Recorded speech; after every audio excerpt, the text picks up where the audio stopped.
नमस्कार. मी ॲडव्होकेट प्रमोद ढोकले आपलं माझ्या ॲडव्होकेट प्रमोद ढोकले सिम्प्लिफाईंग कोर्ट डिसिजन या यूट्यूब चॅनेलवर स्वागत करत आहे. आपण जेव्हा जमीन, घर याची खरेदी विक्री करतो तेव्हा आपण एका गोष्टीबद्दल खूप भर देतो आणि ते म्हणजे रजिस्ट्रेशन किंवा नोंदणी ही व्हायलाच पाहिजे.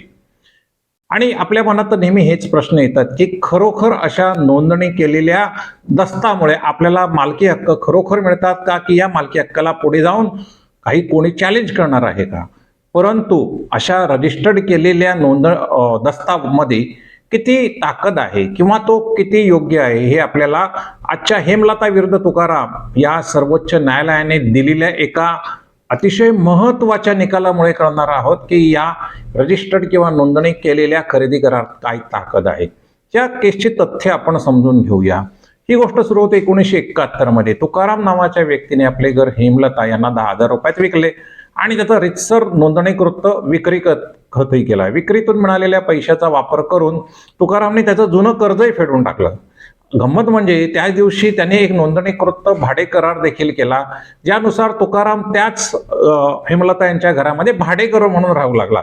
परंतु कालांतराने तो त्यांना भाडं द्यायचं त्याने बंद केलं किंवा तो विसरला असं आपण म्हणूयात. याबद्दल जेव्हा हेमलता यांनी त्याला घराबाहेर काढण्यासाठी कायदेशीर प्रक्रिया सुरू केली तेव्हा तुकारामाने न्यायालयात दावा ठोकला. त्याचं म्हणणं असं होतं की मी घर विकलंच नाही, ते विक्री खत खोटं होतं, ते फक्त कर्जासाठी दिलेलं होतं, घर मॉर्गेज ठेवण्यासाठी दिलेलं विक्री करत होतं. कनिष्ठ न्यायालयाने तुकारामाचा दावा फेटाळला, परंतु कर्नाटक उच्च न्यायालयाने मात्र तुकारामाच्या बाजूने निकाल दिला आणि त्यामुळे हे प्रकरण सर्वोच्च न्यायालयात पोहोचलं. तर सर्वोच्च न्यायालयाने नेमकं काय निरीक्षण नोंदवलं ते आपण पाहूयात. सर्वोच्च न्यायालयाने सगळ्यात महत्वाचं म्हणजे सँक्टिटी ऑफ रजिस्ट्रेशन म्हणजे नोंदणी करार किती महत्वाचा आहे हे स्पष्ट शब्दात सांगितलं.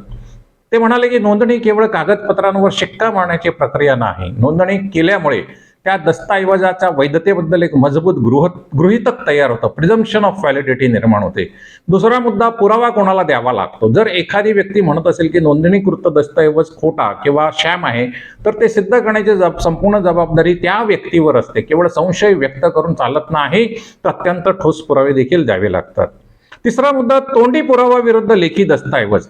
भारतीय पुरावा कायद्यानुसार कलम 91 आणि 92 नुसार जर एखादा करार लेखी आणि नोंदणीकृत असेल तर त्यातील अटींच्या विरुद्ध कोणाचाही तोंडी पुरावा ग्राह्य धरत नाही. तुकारामाचं म्हणणं होतं की आमचा तोंडी करार झालेला आहे की ही विक्री करार हा शॅम आहे आणि हा केवळ सेल ऑफ मॉर्गेजसाठीच होता. मालमत्ता हस्तांतरण कायद्याच्या कलम 58C नुसार जर विक्री खतामध्ये खरेदी करण्याची अट नसेल तर त्याला गहाण खत असं मानलं जात नाही. त्यामुळे हे गहाण खत नाही आणि विक्री खत करारात अशी कोणतीही अट नव्हती. सर्वोच्च न्यायालयाने उच्च न्यायालयाचा निकाल बाजूला सारला आणि नोंदणीकृत विक्री खत हे वैध ठरवले. कोर्टाने म्हटलं की नोंदणीकृत दस्तऐवजाची किंमत कमी केली तर मालमत्तेच्या व्यवहारांबाबत भीती निर्माण होईल आणि असे प्रकार वाढतील. तुकारामाने 14 महिने भाडे भरले होते, याचा अर्थ त्याने हेमलता यांची मालकी मान्य केली होती असंही कोर्टाने म्हटले. या कोर्टामध्ये असं स्पष्ट केले नोंदणीकृत विक्री करार हा केवळ एक औपचारिकता पूर्ण करण्याचा नसून तो एक अत्यंत पवित्र आणि कायदेशीर करार आहे. भविष्यातील बदल आणि शिफारशी देखील सर्वोच्च न्यायालयाने सुचवल्या. या केसमध्ये न्यायालयाने खूप मोठी सूचना सरकारला दिली आहे की भविष्यात जमिनीच्या वादात फसवणूक टाळण्यासाठी आणि पारदर्शकता आणण्यासाठी डिजिटायझेशन करणं हे अत्यंत आवश्यक आहे. न्यायालयाने ब्लॉकचेन टेक्नॉलॉजी सारखी सुरक्षित आणि छेडछाड करता येणार नाही अशा तंत्रज्ञानाचा वापर करून रजिस्ट्रेशन करावे, ज्यामुळे कागदपत्रांची सत्यता कोणालाही नाकारता येणार नाही. मित्रांनो, यातून आपण काय शिकतो? मालमत्तेचा कोणताही व्यवहार करताना तो नेहमी नोंदणीकृत करा. कागदपत्रांमधील अटी नीट वाचा, कारण एकदा सही नोंदणी झाली की त्यातून मागे फिरणे हे कठीण असते.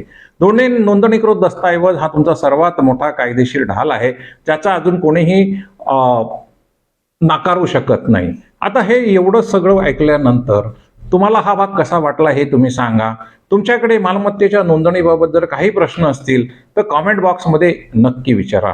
आणि सगळ्यात महत्त्वाचं म्हणजे ज्यांनी कोणी अजूनही हा माझा चॅनेल सबस्क्राईब केला नाही त्या सर्वांना विनंती आहे की त्यांनी ॲडव्होकेट प्रमोद ढोकले सिम्प्लिफाईंग कोर्ट डिसिजन हा यूट्यूब चॅनेल सबस्क्राईब करावा, बेल आयकनही दाबावं आणि सगळ्यात महत्त्वाचं म्हणजे की लाईक आणि फॉरवर्ड करायला अजिबात विसरू नका.